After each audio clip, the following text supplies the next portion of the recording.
Welcome back to a new video. So much like the last snatch balance session I did, I started out this workout with some power snatches and some power clean and jerks, which is probably an adjustment that I will change for the next time I want to focus on snatch balances and not do these, because I think they're just fatiguing me a little bit too much before I get into snatch balances. So you see here, working up on them, and the power snatches felt fine. I didn't feel too great on this day, but I was still able to get up to what you'll see on this next one to 100. And not using straps, which for power snatches makes them a lot more difficult, at least for me. Straps definitely help with power snatches for sure. After that 100, I dropped down to 85 for just a quick, or what I would call quicker than 100 at least, and I did use straps on that one because I'm a cheater. Then moved on to doing some power cleans and jerks. I didn't do a 1+3 today. I simply just did 1+1s. See here, got up to 225 or 102. Pretty routine. Then took a really big jump up to 135. And this is where I actually started to wake up a little bit, and I kind of felt just aggressive and kind of just, I don't know, like I had a good anger for training today.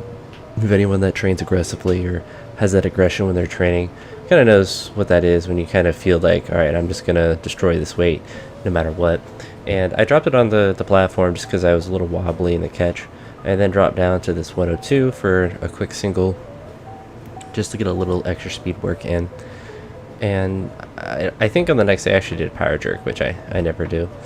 I think when I do the snatch balances the next, like I mentioned, I don't want to do that work before because I think it just fatigued me too much, and I want to push this lift up by itself because I think it's just an important strength movement for me to do, and just to be able to increase the amount of weight that I'm able to stabilize above my head and just the general stability of my shoulders.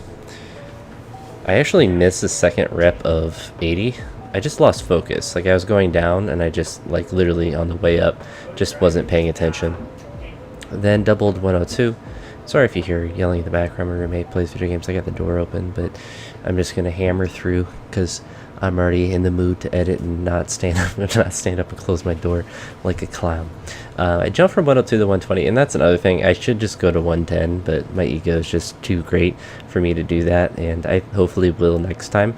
But dropped back down to 102, and I actually did a triple here, which was quite difficult, and I really should have just took the win here and stopped. But after doing this triple, and you'll see one more rep here, I was pretty happy to be able to get this. It's definitely difficult to do. And I think the biggest thing is, like, even if I'm missing 120, it's good to just get more work in general. Even if I'm doing 102 only, then I am still getting more work in than otherwise if I'm just not doing the movement at all.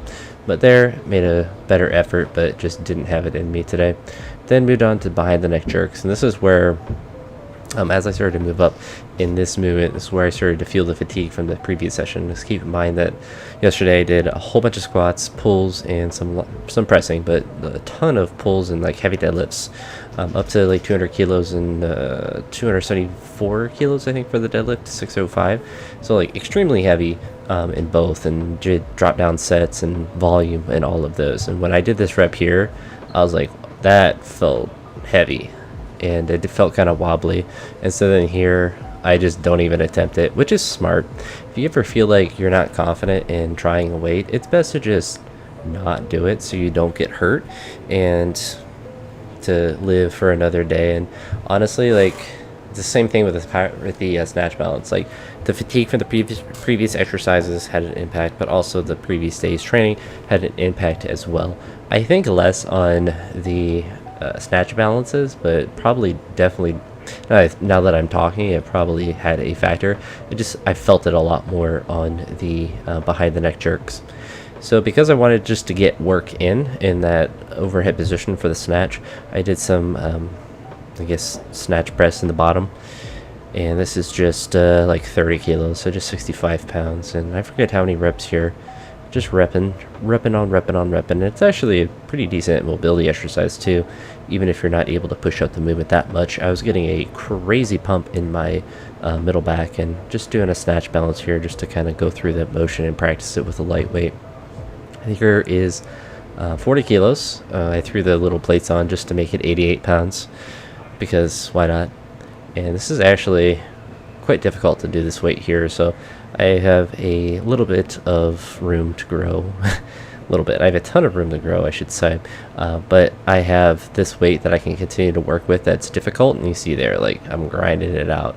And then I did a hold here at the end just to get more work, as much work as I can in that overhead position. I'm really trying to hammer that position and just try to build that strength in that position. You see there, just doing a hold, trying to get more better, and hopefully, you know, it's building. And I will say, like, my pressing is getting better in general, like my strict pressing and just general pressing is getting better, so hopefully that correlates as well. But you'll see in the next session some cool pressing that I was able to do. You know, not the best session, but not the worst. It's one of those days where I was able to get some productive work in, and the fatigue from the previous session kind of played a factor. And you know, that's what it's going to be when you're trying to push squats and pulls and stuff up, is you're going to get fatigued from those and not be able to do as well in the next day as you had previously done in a previous week. And that kind of makes sense, but you come back stronger the next time, hopefully, when I do snatch balances, and kind of start the workout with that, and let it be the first thing I do, so I'm as fresh as possible. But just trying to double that 120. We'll double it one of these days, but I think the next time I will really try to do that middle like 111 or 110, some jump in between, because I think that will help a ton as well. Because even if I then miss 120, then that's additional volume that I accrued in between those weights. So anywho, that's it for this one. I'll talk to you on the next one. Have a good day. Peace.